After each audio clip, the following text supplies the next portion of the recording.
Maayong adlaw sa mga kauturan ko nga atida sa Gimaras, no? Kag kay Princess, no? Wow, nidla no gid ako sa inyo. Galing kay Tigulit na tay, kabudlay mag-travel.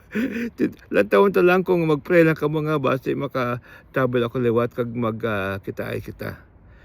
Pero na ginasling ko gani ba na pag makita ko yung pictures ninyo gabalik sa ako ng aton nga ang aton nga kasadyahon nga gaupdan ay kita tanan.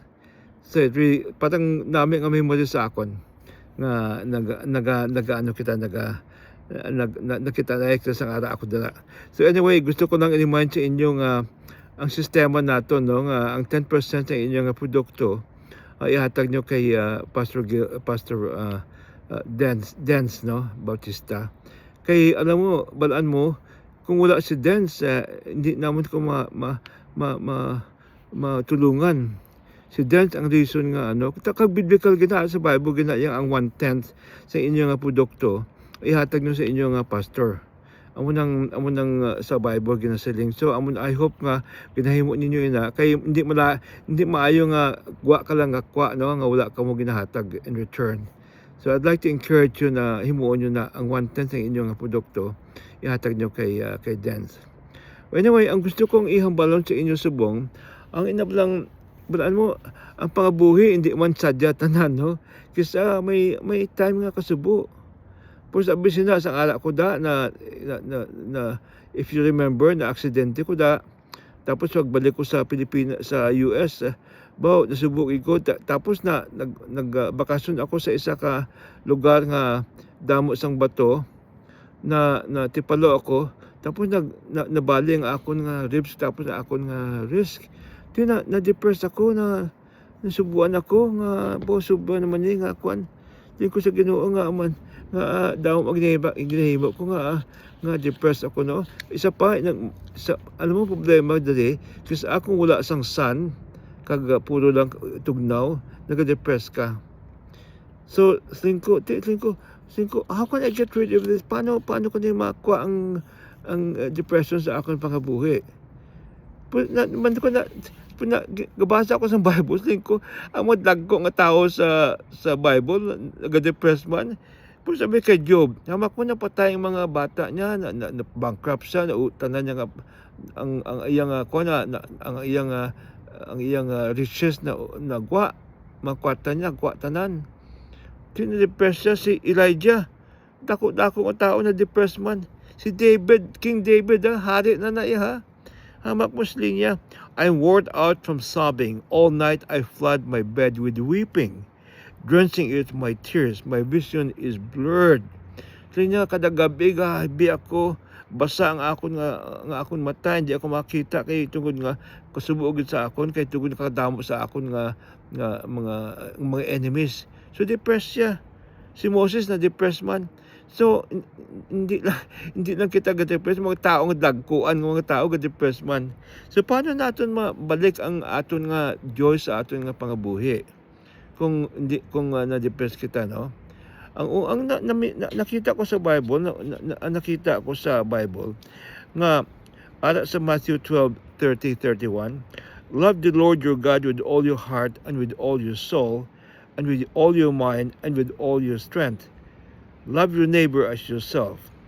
There is no commandment greater than this.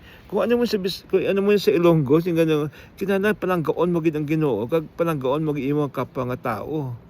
Kaya una para mabalik sa imo ang joy. Kay kung ginapalangga mong Ginoo, kag palangga mo ibang tao, siyempre gabalik ta sa imo. Kung kapalangga ka, ang palangga gabalik man na sa imo. Kaya mo na, that's one way na makuha natin mabalik sa ang joy sa ating pangabuhi. Para mo sa na-depress ako, ginhimo ko nagluto ko, tapos gina-imbita ko mga international mga estudyante halin sa ibang nga countries, no. Kanami enjoy ko sila. Tungod nga pinalangga ko sila tapos imbita ko sa ako na balay, nagbalik sa ako ng joy. Tiyan mo muna, kung kapalangga natin ang Ginoo, ang aton nga kapatao, bubalik sa aton ng joy sa ating pangabuhi. Secondly, Kinahanglan may ada kita purpose, di ka na anong purpose sa Ilonggo man, sa Tagalog layunin, eh. Kinahanglan may purpose kita sa pangabuhi naton. Hindi lang, hindi lang ano lang kita ula kita ginahimo. Kinahanglan may purpose kita sa aton nga pangabuhi. Kinahanglan pangamuyo kita, Lord. Anong purpose mo sa akon subong nga adlaw? Sa sunod nga semana, sa following years, anong gusto mo matabo sa akon nga akon pangabuhi? Kay kung wala ka sa purpose, pareho lang na nga manggutong ka, di ka makato subong, dra lang. Wala ka sa purpose, wala ka katuan. Pero kinahanglan pag magmundo ka, di ka makato, o makato ko sa Iloilo, o makato ko sa store, no? Kinahanglan may purpose, hindi ka lang sila makato ng kudra. Ang pangabuhi mo man, kinahanglan may purpose ka sa imong nga pangabuhi. Nga kapangayoon mo sa Ginoo nga, Lord, tuduan mo ako, tagaan mo ko sa purpose sa pangabuhi. Tapos lastly, kinahanglan nga hindi lang nga may purpose ka. Kinahanglan ma-connect ka sa ibang mga tao. Maayo gani mga atin, kasi naga-jealous kamo sa inyo, kay gaupdanay kamo pirmi, no? Pero amo na ang nagabalik ang Diyos sa inyo kung gaupdanay kamo pirmi. Wow, kasi asling ko, kung dyan ako gista, kada adlaw, maupdanay kita, magkaon kita tanan, no? Di amo na maayo ng inyong sistema, nga pirmi ka mag-tipo, no? Para mabalik ang Diyos sa inyong pangabuhi. So those are the three things I'd like to share with you. First, ang kinahanglan pananggoon mo gid ang Ginoo kang imong kapwa-tao, mabalik na sa imo ang pagpalanggam, mabalik sa imo. Secondly, kinahanglan may purpose ka gid sa pangabuhi. Kag mga muyo gid sa Ginoo, Lord, anong purpose mo sa akon nga pangabuhi subong nga adlaw, subong nga semana, sa following years, no? Tapos lastly, inang ginahimo ninyo nga gatipon-tipon kamo, mabalik na ang Diyos sa inyo. Budlay magkasubo kung gatipon kamo tanan. So those are the three things I'd like to share with you, no? Kag maayo pa nga gatipon kamo. Kag gapregid ko nga kung masubo kamo, mabalik sa inyo ang Diyos ang Ginoo. Okay? So God bless inyo. Pray lang kamo nga mabisita ko kay tigulit na tayo kabudlay mag-travel, eh.